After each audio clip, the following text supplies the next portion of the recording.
This week saw the 7th political assassination of an anti-Syrian figure since the former Prime Minister Rafiq al-Hariri was killed in 2005.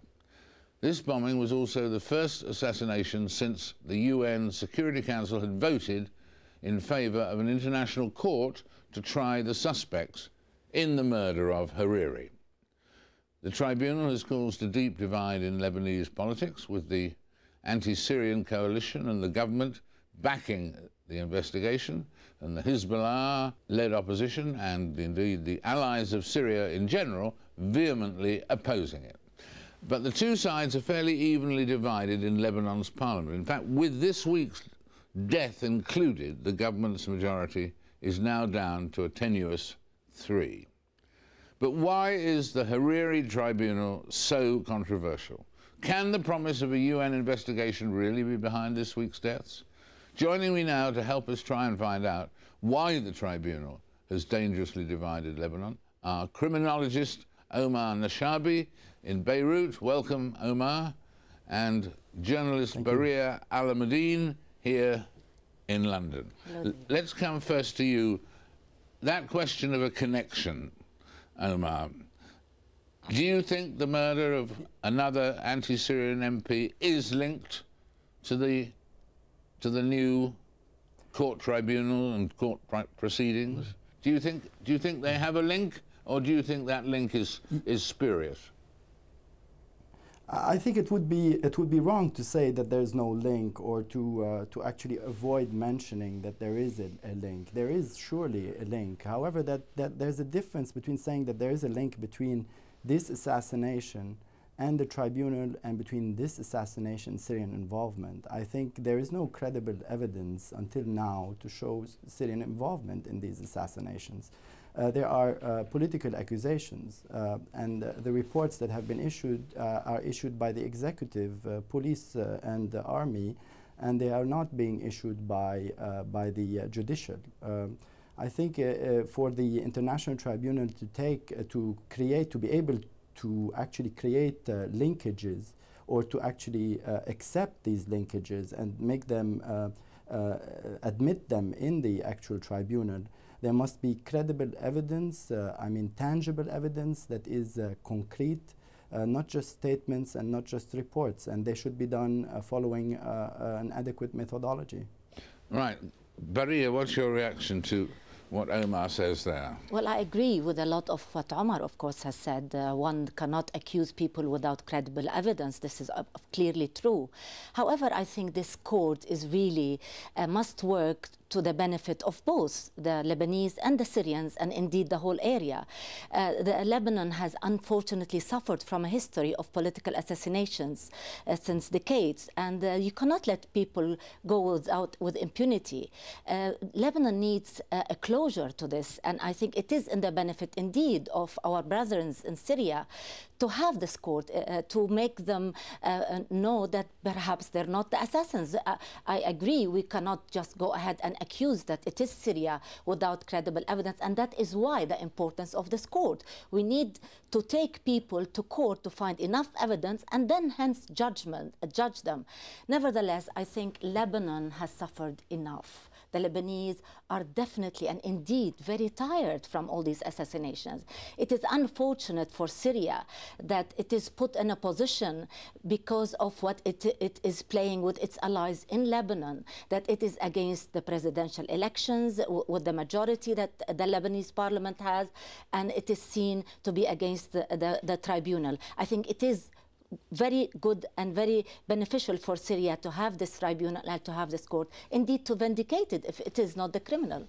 But, I mean, you have this situation too, though, with the majority going down, that it is an amazing coincidence that these assassinations do gradually winnow away the government majority in in the parliament. Yes, indeed, and it's, I think, very good that the government, the Lebanese government, is now trying to have elections in the two places where we lost the MPs. Otherwise, probably the killings will go on and on endlessly. And indeed, I can tell you, David, that most of these MPs don't leave their homes or their offices for fear of their lives. It's a very sad situation that our parliament, which is indeed the symbol of our democracy, cannot meet.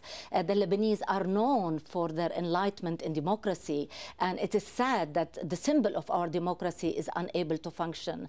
Again, I reiterate, I think it really is to the benefit of both countries to have this trial and this tribunal. It is to the benefit, Omar. It is to the benefit to have this tribunal. It may be somewhat, unorthodox, perhaps, and so on. But what we're hearing is it is to the benefit to put it very simply, to the Syrians as well, to clear the air. Over to you. Yes. I think the most important thing is to not let the killers get away with it. And we all agree on that. And I think the opposition, Sayyid Hassan Nasrallah and the other leaders of the opposition, have said constantly that they are with the tribunal, and they actually were participating in the government when the government actually agreed to the tribunal. The tribunal now is a fact. However, there's a serious problem, and I mean all the viewers, I think, know that an internal consensus is more appropriate than a decision taken by an outside force.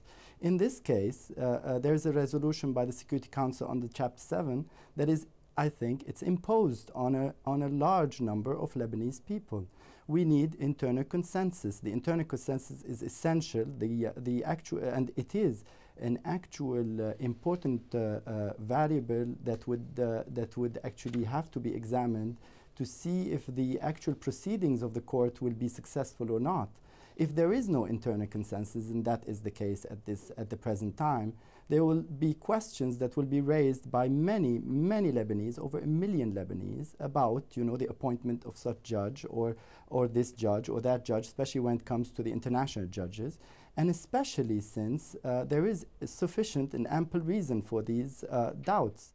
Well, it's a complex situation, but what is the actual clear, surefire alternative to what is currently being proposed? Because from what you were just saying, there's going to be, the alternative is deadlock. Yes. The alternative is deadlock. No, the alternative, no, I do not think that the alternative is a deadlock. We always have hope. And I think the opposition has been saying constantly that it is ready to discuss the agreement. It is called an agreement. It's called the agreement between the United Nations and the Lebanese Republic. How can such an agreement be imposed on a large number of Lebanese? We have a problem, a constitutional problem. The government of Mr. Sanura has problems with the Speaker of the House. It has problems with the President of the Republic. It has problems with the Constitution, especially the preamble of the Constitution. Okay, a number of ministers have resigned from the government. Why didn't Mr. Sanura appoint other ministers to replace them? All right, this is a question that needs to be raised. Let me give a chance for Baria to...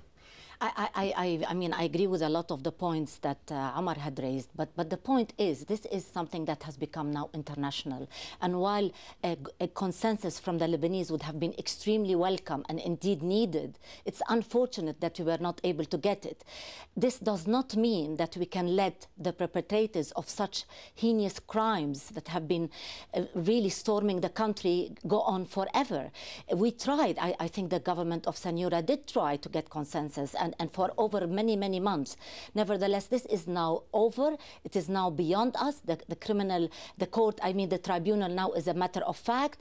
And I really sincerely hope, again, I reiterate, for the sake of justice, not only for Lebanon, but for the area and the world, because you cannot let terrorism rule our life. This is pure, plain terrorism, killing these people in cold blood. This is not supposed to be allowed to rule such a country as beautiful and as good as Lebanon. Baria, thank you very much for joining us. Omar, thank you for joining us in a very enlightening back and forth discussion there. We thank you both very much indeed. Thank you. I'm afraid that's all we've got time for this week.